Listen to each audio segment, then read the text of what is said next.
So, ayan siya. O, tingnan mo. Mas nauna pa siya eh. Tingnan natin na. What is that, baby? What is that? Ha? This is the trending BB cream na in-order natin. Charan! Okay. Diba, napaka-safe niya. Naka-bubble wrap. Oy, hindi yan pagkain. Hindi yan pagkain. Tamo, oh, binubuksan na, oh. Oh. What is that? That's not a food. Hi, bebe. Ano ba yan? Not food. Wow, ito na siya. Ito na yung ating nakikita lang sa TikTok. Pero ngayon, in-order ko siya. Kasi itatry natin talaga siya. Kung talagang maganda nga ba. Kasi napakaganda niya.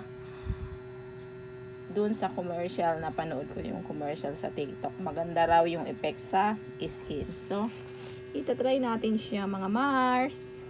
So, this one is the nag-a-attract sa akin ng positive vibes, nagbibigay ng swerte. Sa kanya-kanyang paniniwala lang naman yan, guys. So, ayan, guys. Siya ang nagbibigay sa akin ng swerte para dumami ang aking sales. So, thank you. Umito po. So, ayun, guys. Andito na yung ating product. So, ayan siya. Tatry na natin siya. Tatry na natin. So, first, naglalagay muna tayo ng ating toner. Yung ating toner. Ganun-ganun lang siya. Pwede naman i-spray ko nun. Pero wag masyadong malapit. So, ayan. Patuyuin lang natin siya, guys.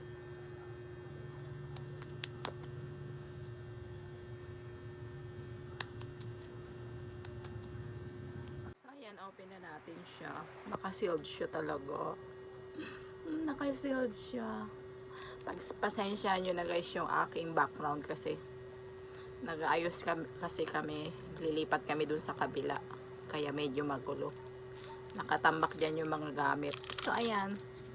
Properly sealed. So, I'm so excited to use a new product. Nakita ko lang talaga siya sa TikTok. Kaya, ayan. Tingnan natin. Kaunti lang ang sabi dun eh. Yan. Nagdaga natin. So, ayan. Close na natin siya. Eto naman itong marites kong alaga, oh. This is not a food. This is not a food, shout it. Okay? Ganyan siya, guys. Talagang napaka-usyosera. So, ayan. Tapos, wow.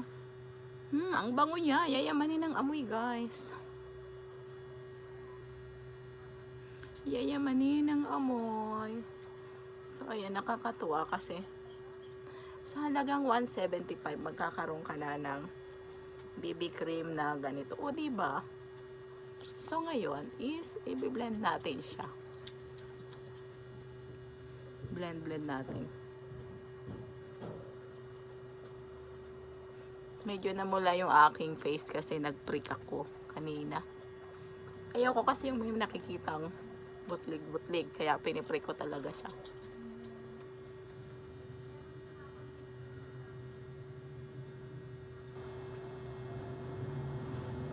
Niya sa mukha. Naparami ata yung lagay ko. Pero maganda siya. Ano ba? Do you want? Do you want to? Itong alaga ko na to. Magkikis na naman. Nag-toothbrush ka na, di ba?